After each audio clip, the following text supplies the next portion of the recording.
시청자 여러분 안녕하십니까. MBN 프레스룸입니다. 오늘은 윤영걸 전 매경닷컴 대표 그리고 김관옥 계명대 정치외교학과 교수가 함께하겠습니다. 어서 오십시오. 안녕하세요. 예. 네, 먼저 이 시각 현재 주요 뉴스들 살펴보겠습니다. 프레스 나우 이수아 기자가 준비하고 있습니다.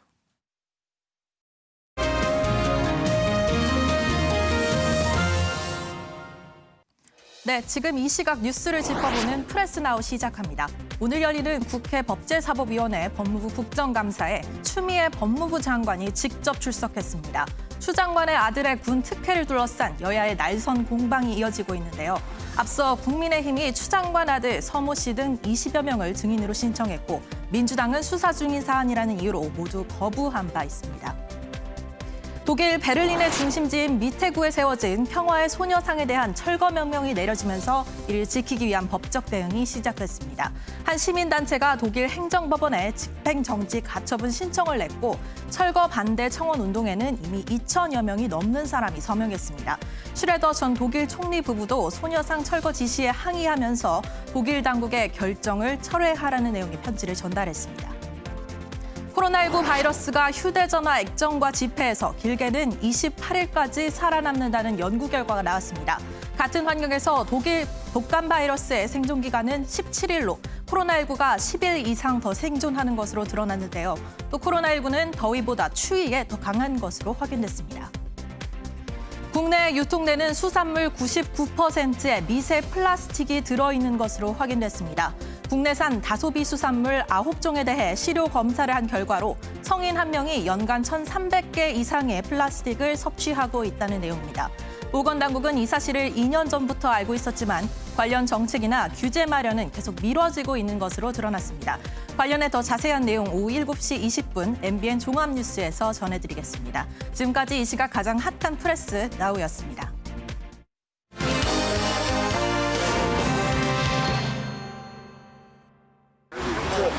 오늘 탈기후에 기자 나왔으니까 코로나로 죽기 전에 잘못된 거잖아요. 오히려 식당보다 노래방이 더 안전해. 마련하라! 또한 장기간 계속된 사회적 거리 두기로 많은 국민들께서 피로감을 느끼고 계시고 민생 경제에 미치는 부정적 영향도 적극 고려하였습니다. 이에 전국의 사회적 거리 두기 단계를 1단계로 조정하되 방문 판매 등 위험 요인에 대한 방역 관리는 강화된 수준을 유지하고자 합니다. 오늘부터 사회적 거리 두기가 1단계로 완화됩니다. 지난 8월 이후 2달 만인데요. 먼저 노래방과 클럽, 그리고 뷔페, 대형학원 등 고위험 시설 10곳에 대해서 문이 열립니다. 단 최근까지도 집단 감염이 이어지고 있는 방문 판매는 계속 영업이 금지되고요. 또 유흥시설은 면적당 인원의 제한을 두기로 했습니다. 이제 프로야구와 프로축구 등 스포츠 행사도 30%까지 관중을 받을 수 있습니다. 박물관 등 국공립시설도 문을 여는데 입장객은 절반 수준으로 제한됩니다. 다음 주 월요일부터 전국 학교의 등교 인원도 3분의 1에서 3분의 2로 완화가 되는데 경우에 따라선 전원 등교도 가능해집니다. 코로나 진정세가 더딘 수도권은 사실상 1.5단계 정도인데요. 식당과 카페에서 테이블 간 1m 거리 두기는 계속 유지가 되고요. 실내 50인, 실외 100인 이상 모임은 금지는 아니지만 자제를 권고하고 있습니다. 그리고 대면 예배도 가능은 해졌는데 인원이 교회 좌석의 30% 이내로 제한이 됩니다. 그리고 소모임과 식사 등은 여전히 금지됩니다. 거리두기 1단계로 달라진 것들, 오늘의 첫 번째 프레스콕이었습니다.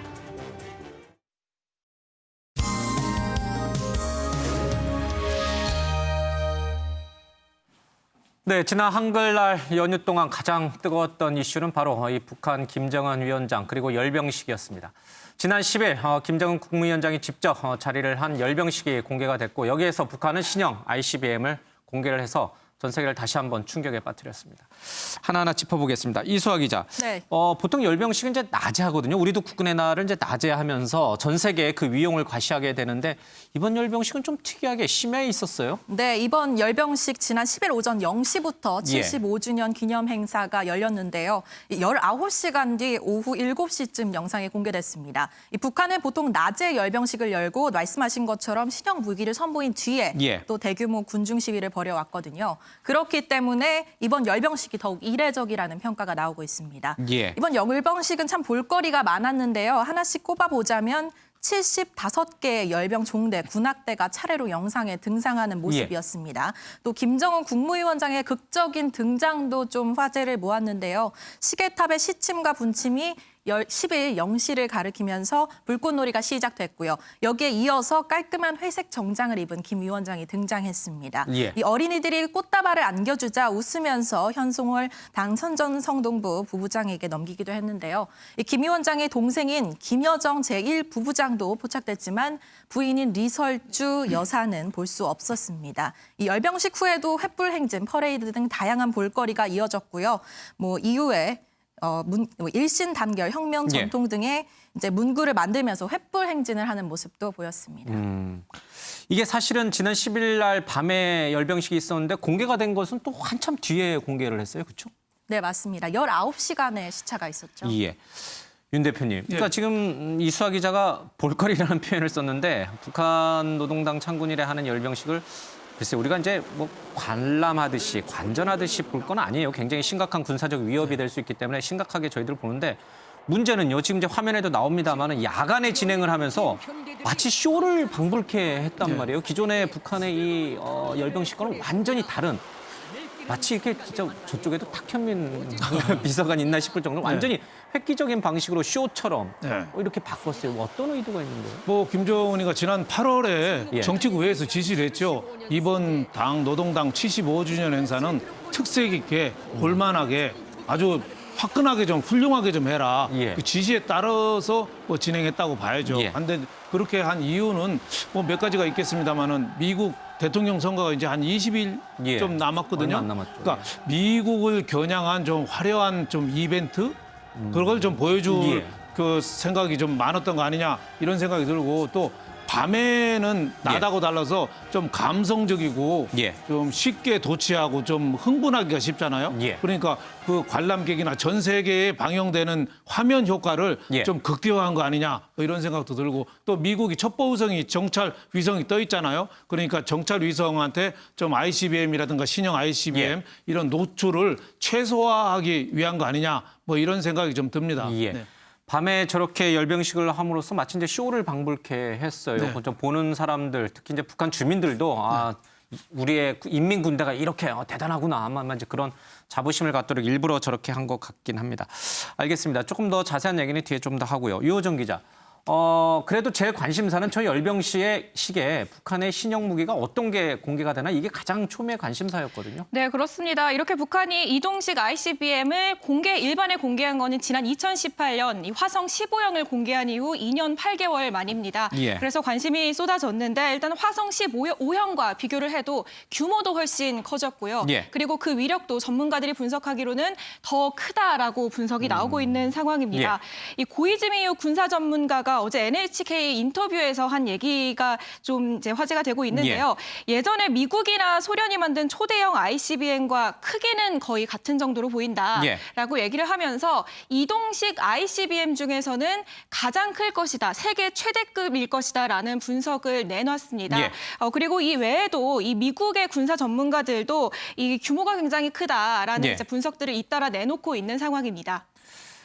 잠시 이제 화면에 화성 15형과 이번 열병식에 등장한 신형 ICBM의 이제 궤도 차량 바퀴 축이죠. 축에 비교하는 것도 나왔는데 왼쪽에 왼쪽이 이제 9개 축, 그러니까 지금 바퀴가 9개가 예. 한쪽으로 달려 있죠. 그리고 오른쪽에 이제 2개가 더 추가가 돼서 11축이고요. 그리고 신형 길이 ICBM이 이번에 이제 열병식 때 공개가 된 거죠. 네, 예. 그렇습니다. 그리고 이제 왼쪽이 2018년에 공개가 된 건데 왼쪽은 지금 길이가 21m고 예. 이번에 공개된 신형 ICBM은 4m가 늘어나서 최대 예. 25m로 추정이 되고 있는 상황입니다. 예. 직경도 당연히 커졌고요. 무엇보다 사거리가 지금 추정치이긴 하지만 사거리 역시 늘어난 것으로 지금 분석이 나오고 있습니다. 이렇기 때문에 많은 전문가들은 서울이나 주한미군에 대한 공격 요구로 미국을 압박할 목적이 분명하다라는 분석들을 잇따라 내놓고 있는 상황입니다. 잘 보시면 대륙간 탄도미사일의 이 로켓 본체가 이렇게 검은색으로 이렇게 도색이 돼 있는데 이제 저거는 이제 뭐 발사를 하면서 회전 축이라든지 여러 가지 이제 좀 분석을 위해서 일부러 이제 검게 칠했다 이렇게 또 군사 전문가들은 분석합니다. 어찌 보면 상당히 좀 위협적이에요. 특히 이제 우리보다는 저것은 이제 미국을 대륙간 탄도미사일이다 그러니까 미국을 겨냥한 것일 텐데 우리 국방부는 당연히 이 부분에 대해서는 우려할 수밖에 없는 거예요. 우려를 공식적으로 표명을 했고요. 일단 기본적으로 모든 그 군사력이 사실 강화가 됐습니다. ICBM도 그렇고 SLBM도 그렇고 SLBM이 사실 더 위협적이거든요. 잠수함에서 그렇죠. 쏘는 거예요. 핵잠수함으로 가면은 뜨지 않아도 됩니다. 그러면 이제 뉴욕 앞바다까지 갈 수 있는 거예요. 그러니까 어디에 있는지를 찾기 어려운 예컨대 MD가 실질적으로 막을 수 없는 무기 체계가 SLBM이기 때문에 이런 부분을 또 공개했다는 것은 분명히 미국을 겨냥하고 있는 거죠. 미국이라는 단어를 쓰지는 않았지만 그 외에도 사실은 세 종류의 초대형 방사포를 또 소개를 했어요. 그거는 뭐 결국에는 이 한국이나 뭐 주변 국가를 이제 위협하는 요인이고 사실 이 말로 얘기하는 건 굉장히 방어적으로 얘기를 합니다. 우리가 누굴 겨냥하고 있지 않다. 그리고 남한에 대해서는 굉장히 대화를 하자 뭐 이렇게 얘기를 하고 있지만 내놓는 무기 체계는 굉장히 강력해졌습니다. 그리고 SLBM이나 ICBM 같은 게 다탄두의 그 성능을 갖고 있는 그런 모습이 나타나요. 이거는 추후에 사실은 미국이 굉장히 경계할 만한 그런 내용이거든요. 그래서 사실은 이제 이 대선 국면 이후에 미국 대선 국면 이후에 좀 더 유리한 협상의 위상을 잡고자 하는 그런 목적에서 이런 열병식에서 최신의 어떤 무기들을 지금 선보인 것이다. 이렇게 해석할 수 있을 것 같아요. 뭐 북한이 기존에 갖고 있었던 이스칸데르라든지 뭐 여러 가지 이제 군사 무기들 그것들이 상당히 위협적인 건 분명한데 또 그럼에도 불구하고 이것을 또 선제적으로 사용하지는 않겠다 또 이렇게 했기 때문에 당장 뭐 심각한 위협이 되는 건 아닌 것 같습니다. 실제로 미국 국무부라든지 아니면 주요 외신들 반응은 어때요? 네, 뭐 공식적인 입장은 아직 나오고 있지 않습니다. 하지만 외신을 통해서 미국 정부의 반응이 조금씩 전해지고 있는데요. 이 미국 국방부는 열병식 공개와 동시에 관련 분석 작업을 진행 중이고 지역 동맹들과 협의 중이라는 보도가 나왔고요. 일각에서는 위협적인 규모의 신형 무기가 공개된 데 대해서 이 평화를 깨는 것 아니냐 하는 실망감을 드러내기도 했습니다. 이 한미 정부 고위 관리자는 북한이 금지된 핵과 탄도미사일 프로그램을 계속해서 우선시하는 데 대해 실망스럽다는 의견을 내기도 했습니다. 주요 외신들 반응 조금씩 살펴볼 텐데요. CNN과 뉴욕타임스의 경우에는 신형 ICBM이 위협적이라는 평가를 내놨고 로이터 통신의 경우에는 조금 격한 표현을 썼는데 괴물이라는 표현까지 나왔습니다. 다만 발사 시험이 아닌 노동일 기념일 공개를 선택한 것에 대해서 불필요하게 트럼프를 도발하는 것은 피했다. 그렇기 때문에 도발 수위를 조절한 것이 아니냐는 평가도 나오고 있습니다. 미국의 한 온라인 매체에서는 뭐 트럼프 대통령이 아주 그 북한의 신형 ICBM 공개와 관련해서 격노했다 뭐 이런 식으로 기사를 쓰고 있는데 아직 공식적으로 미 백악관이라든지 국무의 공식적인 논평은 아직은 없어요. 아직 이제 분석 작업 중인 것 같아요. 그러니까 아직 이런 기사는 좀 약간 가짜 뉴스에 가까운 것 같아요. 저는 뭐 조금 확대된 거 아닌가 이런 생각이 들고 트럼프 대통령이 의외로 언짢긴 하지만은 완전히 스타일 구겼다 이렇게 볼 수는 없는 거 아니냐 이런 생각이 들어요. 왜냐하면 이게 뭐 바로 ICBM 쏜 게 아니고 일단 뭐 당 창건일에 데모 보여준 거 우리 이런 거 있다고 보여준 거거든요. 그러니까 더 이상 진전이 없었다는 거지 지금 당장 뭐 도발이 있은 건 아니지 않느냐 이런 생각이 들어요. 그리고 김정은이가 또 말하면서 전쟁 억제력이 결코 남용되거나 절대적으로 선제적으로 쓰지는 않겠지만 그래도 전쟁 억지력 이걸 바로 말하면 핵무장했다는 얘기거든요. 그러니까 그 핵무장했다고 얘기 안 하고 전쟁 억제력이라고 얘기했어요. 그러니까 김정은도 약간은 뭐 그 호흡 조절을 좀 한 거 아니냐 뭐 이런 생각이 들어서 미국 대통령 선거가 한 20여일 남았습니다만은 트럼프에 대한 직접적인 그 도전은 아니다 뭐 이런 생각이 드는데 다만 하나 지적할 거는 오바마 대통령 때 전략적 인내였다고 했을 때 또 북핵이 진전이 됐는데 트럼프 대통령이 하노이에서 만나고 싱가포르에서 만나고 했는데 여태까지 핵 개발 ICBM 고도화는 계속 이루어진 거죠. 지난 3년간에도 대화쇼 중에도 계속 무기가 진전돼 왔다 이런 생각이 좀 듭니다. 우리도 뭐 수많은 온라인 매체들이 각종 기사를 막 쏟아내고 있는데 사실 확인이 되지 않는 것도 굉장히 많아요. 미국의 온라인 매체가 트럼프 대통령이 격려했다 이런 거를 보도했다고 해서 그걸 또 그대로 국내 언론이 받아다가 이렇게 쓰는 것도 사실은 모양새가 썩 좋아 보이지는 않는 것 같습니다. 이호정 기자, 앞서 제가 북한에도 탁현민 비서관 같은 사람이 있나 이 쇼를 누가 기획을 했을까 이제 궁금하다는데 혹시 김여정이 관여했을 가능성도 있나요? 네, 실제로 그런 분석이 지금 많은 상황입니다. 결국에 이렇게 저녁에 심야에 조명을 이용한 이런 열병식은 지금 공개한 이 전략 무기를 훨씬 더 위압적으로 보이게 할 수 있는 이 대내외적 메시지를 전달하기 위한 이런 목적으로 보이는데요. 이렇기 때문에 이 최근 대미 대남 전략을 관장해온 이 2인자 김여정 노동당 부부장이 준비를 총괄했다라는 분석이 나오고 있습니다. 무엇보다 김여정이 지난 7월에 미국의 독립절 기념 행사가 담긴 DVD를 확보하기 위한 개인적인 노력에 대해서 김정은 위원장의 동지로부터 허락을 받았다라는 얘기를 했는데요. 당시에 이제 7월 4일 미국 독립기념일의 이제 행사가 불꽃놀이, 화려한 불꽃놀이 이런 것들이 지금 담겨 있습니다. 당시 메시지는 어떻게 보면 북미 간에 뭐 물밑 접촉이 있다라는 메시지를 전하면서 이번 열병식에 당시 행사를 참고할 수도 있다라는 메시지로도 풀이가 됐기 때문에 이 김여정 부부장이 이번 행사에 좀 총괄 역할을 했다라는 분석에 지금 무게가 실리고 있는 상황이고요. 어제 이제 모습을 보시면 김정은 위원장이 조금 옅은 색의 정장을 입고 나왔고요. 그리고 뭐 눈물을 흘리고 뭐 유화적인 메시지를 많이 내놨습니다. 이렇게 고맙다라는 말을 여러 번 하거나 이런 모습을 보였는데 이런 행동과 차림 역시 이제 김여정 부부장의 지시나 이런 그런 것들이 있을 가능성이 높다라고 북한 전문가들은 분석하고 있습니다. 지금 이제 김여정과 이제 현송월이 아마 이제 그런 모든 행사들이라든지 이런 걸 기획하고 있는 것 같습니다. 어쨌든 뭐 이것도 추정이긴 합니다만은 김여정이 관여했을 가능성이 좀 아주 높아 보이네요. 자, 이 열병식에서 김정은 북한 국무위원장은 여러 차례 눈물을 흘렸습니다. 직접 영상부터 보겠습니다. 진정 우리 인민들에게 터놓고 싶은 마음속 고백, 마음속 진정은 고맙습니다. 이 한마디뿐입니다. 우리 인민 모두가 무병무탈해 주셔서 정말 고맙습니다. 한 명의 악성 비루스 피해자도 없이 모두가 건강해 주셔서 정말 고맙습니다. 고맙습니다. 이 말밖에 할 말을 더 찾을 수가 없습니다. 여러분, 정말 고맙습니다. 하늘 같고 바다 같은 우리 인민의 너무도 크나큰 믿음을 받아 안기만 하면서 언제나 제대로 한번 보답이 따르지 못해 정말 면목이 없습니다. 정말 고맙다. 인민들에게 보답해주지 못해서 면목이 없다. 이수아 기자, 도대체 이 고맙단 말은 몇 번이나 한 거예요? 계속 고맙다, 고맙다, 고맙다. 평소에 북한의 지도자들이 북한 인민에 대해서 고맙다라는 표현을 쓴 걸 제가 들어본 적이 별로 사실 없거든요. 네, 그렇기 때문에 주말 내내 육선 연설이 조금 화제가 된 것 같습니다. 방금 전에 보신 게 총 28분 분량인데요.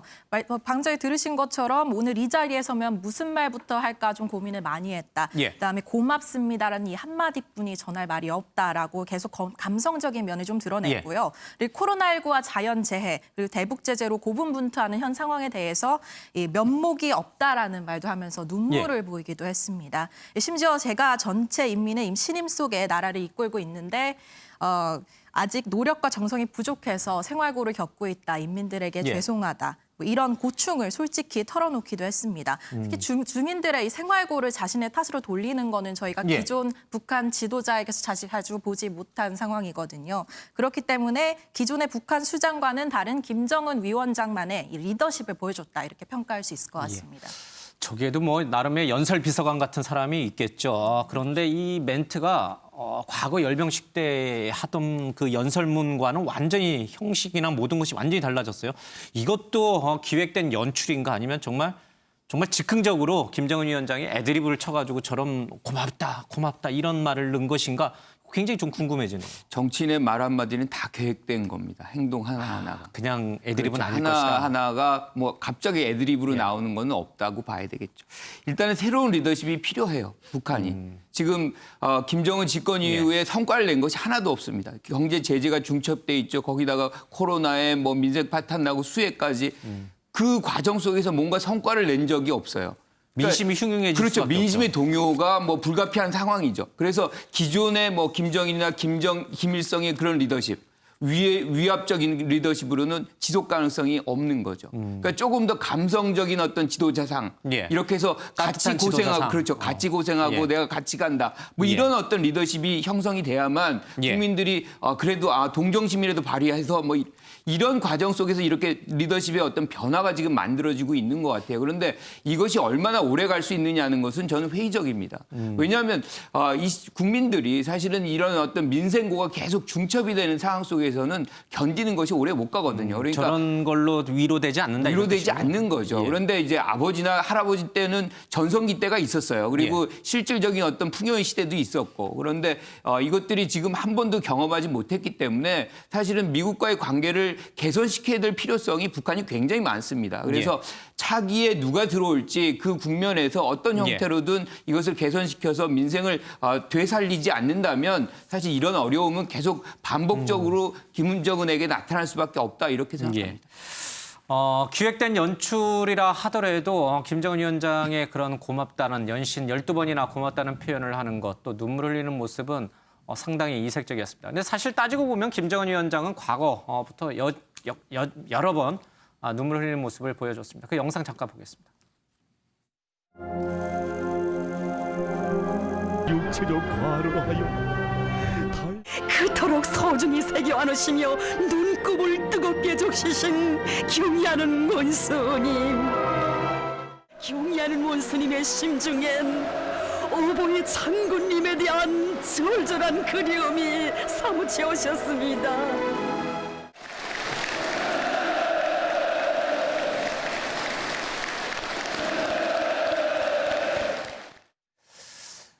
윤 대표님. 이게 눈물 지도 최고 지도자고 또 북한에서 강한 권위주의적 통치 시스템을 갖고 있는 북한에서 최고 지도자가 눈물 흘리는 거는 혹여나 인민한테 나약한 모습을 비춰줄 수 있다는 걸 잘 알 텐데 그럼에도 불구하고 자주 눈물 흘리는 모습을 보여주는 것이 개인적으로 심성이 좀 여려서 그런 것인가 아니면 저것들도 전부 다 연출돼서 진짜 우리 김관옥 교수님 말씀하신 것처럼 서민적인 이미지, 인민 친화적인 이미지 그걸 위해서 연출해내는 것인가 알 듯 모를 듯해요. 저는 뭐 연출이 가능성이 높다 이렇게 봐요. 저 김정은의 정치는 제가 이름 붙였는데 하이브리드 정치 아닌가 이렇게 생각해요. 하이브리드. 한쪽에서는 눈물 흘리고 한쪽에서는 고모부 우리 막 처형하고 고모부도 처형하고 우리 해양수산부 공무원들 그냥 쏘고 불태우고 개성공단 거기도 폭파하고 하는 거 보면 이중적이잖아요. 한쪽에서는 또 ICBM을 전시하면서 한쪽에서는 또 평화와 또 남녘동포를 얘기하잖아요. 저렇게 하이브리드 정치를 구사하는 거는 저는 고도로 계산된 거다. 우선은 굿캅, 배드캅 있잖아요. 자기는 좋은 역할만 좀 하고 싶은 거예요. 좀 악역은 김여정한테도 맡기고 개성공단 폭파할 때도 김여정이가 나섰잖아요. 그러니까 자기는 좋은 역할만 하고 싶어서 여러 가지 눈물도 흘리고 국민들한테 미안하다 고맙다 굉장히 인간적으로 접근하는 거 아닌가 저는 이런 생각이 드는데 그 메시지는 딱 전 두 개로 봐요. 남한에 대해서는 미국 설득해서 제재 해제하고 화끈한 지원해라. 화끈한 대북 지원해라. 어설프게 찌금찌금하는 거 안 받겠다. 그리고 미국에 대해서는 무슨 메시지냐. ICBM이 미국을 겨냥한 거잖아요. 미국을 겨냥했으니까 한반도에서 무슨 일이 나더라도 미국 너희들 여기 관여하지 마. 우리가 알아서 할 거야. 이 메시지 두 개는 저는 분명하다 이렇게 봅니다. 한쪽에서는 눈물을 흘리는 눈물 정치, 또 한쪽에서는 아주 잔인하게 이를 데 없는 포갑 정치 두 가지를 섞어놓은 하이브리드 정치형이다. 어떻게 보면 지킬 박사와 하이드 같은 면이 좀 있다. 저는 이렇게 보여집니다. 알겠습니다. 자, 이만큼 북한을 우리가 상대하기가 더 까다롭다. 그런 반증이기도 할 겁니다. 자, 김정은 위원장이 우리 남쪽을 향해서도 메시지를 내놨는데요. 먼저 듣겠습니다. 악성 비루스에 의한 병화와 싸우고 있는 전 세계의 모든 이들에게 따뜻한 위로의 마음을 보내며 진심으로 마음속 깊이 모든 사람들의 건강이 제발 지켜지고 행복과 웃음이 지켜지기를 간절히 바랍니다. 사랑하는 남녘의 동포들에게도 따뜻한 이 마음을 정히 보내며 하루빨리 이 보건 위기가 극복되고 북과 남이 다시 두 손을 마주 잡는 날이 찾아오기를 기원합니다. 유호정 기자, 남북 연락사무소 폭파할 때의 그 분위기와는 완전히 달라요. 우리 남쪽을 향해서 그때는 엄청난 비방과 비난을 쏟아부었잖아요. 네, 그렇습니다. 뭐 최근에 지금 관계가 많이 냉각된 상황이죠. 그런데다가 이번에 신형 ICBM을 공개하면서 사실상 이 전 세계를 어디든 타격할 수 있는 이런 무기를 공개한 반면에 또 메시지는 좀 유화적 메시지를 내놓는 좀 모순적인 모습을 보이기도 했는데요. 특히 이 사랑하는 남녘 동포들에게 따뜻한 마음을 보낸다라는 얘기를 하면서 이 코로나19 하루빨리 이 보건 위기가 극복이 되면은 남과 북이 다시 두 손을 마주 잡는 날이 찾아오길 기원한다라고 밝히기도 했습니다. 뭐 여야의 반응 그리고 정부의 반응도 굉장히 다양한데 일단은 김 위원장이 이 부분 남북이 다시 손잡기를 원한다라는 부분이 이 남북 관계를 다시 회복하자라는 뜻인지 아니면 이 맥락상 지금 코로나19의 극복을 하자라는 이 맥락에서 나온 말이기 때문에 관련 언급이 딱 한 차례 코로나19 뒤에 나온 점을 볼 때 큰 의미 부여가 힘들지 않겠냐라는 엇갈린 분석들이 나오고 있는 상황입니다. 최근 우리 해양수산부 공무원의 피격으로 인해서 남북 관계가 상당히 좀 위태위태한 상황인데 그 전까지만 하더라도 친서가 오가면서 뭔가 화해의 물길이 좀 잡히는 것 같았습니다. 그런 분위기를 염두에 둔 것인지 김정은 위원장의 대남 메시지는 굉장히 유화적인 것 같습니다. 자, 문재인 대통령의 지지율이 오주연석 이제 부정평가가 높습니다. 긍정평가보다. 그럼에도 불구하고 이 긍정평가 비율이 44.8% 리얼미터 여론조사이긴 한데요. 뭐 콘크리트 지지층이라고 이제 박근혜 정부 때 이제 그런 표현을 많이 썼는데 자, 어떻게 보세요? 최근에 남북 관계 또 경제 문제 또 추미애 장관 아들 의혹 문제 전반적으로 악재들이 굉장히 많았던 상황이거든요. 당선될 때 표가 42% 나왔어요. 그러니까 그보다 지금 많은 거거든요. 그러니까 지금 국민들이 대통령을 바라보는 것은 지금 코로나 전국이잖아요. 굉장히 위기 상황이고 그래서 애써서 사실은 힘을 몰아주고 있는 그런 장면이다라고 해석을 해야 될 것 같습니다. 지지층이 좀 결집하고 있다. 그렇죠. 그리고 이제 추세선이 사실 하얀 곡선에서 좀 횡보를 하는 그런 경향성으로 바뀌었거든요. 지금 뭐 보면은 대정부 질문부터 이어져 가지고 지금 국정감사까지 오고 있는데 야당이 이렇게 효과적으로 뭔가를 지금 못하고 있다는 반증이기도 해요. 특히나 이제 추미애 장관 아들 의혹, 그다음에 서해에서 공무원 피격 사건 뭐 이런 악재가 있었음에도 불구하고 이것이 유지된다는 것은 기본적으로 대통령에 대한 어떤 신뢰를 좀 더 두고 보겠다라는 어떤 시민들의 어떤 마음이 더 반영이 된 것 같고 특히나 이제 추석 이후에 코로나 상황이 어느 정도 관리가 되고 있다는 그런 어떤 생각도 국민들에게 공감대가 있는 것 같아요. 어느 정도 선방을 하고 있다. 뭐 그런 것이 급격한 어떤 지지율의 하락 이걸 막고 있다 이렇게 생각합니다. 참 이게 동전의 양면처럼 이쪽 면을 보고 싶으면 볼 수도 있고 저쪽 면을 볼 수 있는데 오주연석 부정평가가 앞섰다는 거 굉장히 쓴소리를 할 수 있는 부분이고 반대로 또 그래도 40%대를 유지하고 있는 거 보면 여전히 지지층이 확실히 결집한다 이렇게 또 긍정평가할 수 있는 부분이 공존하는 것 같습니다.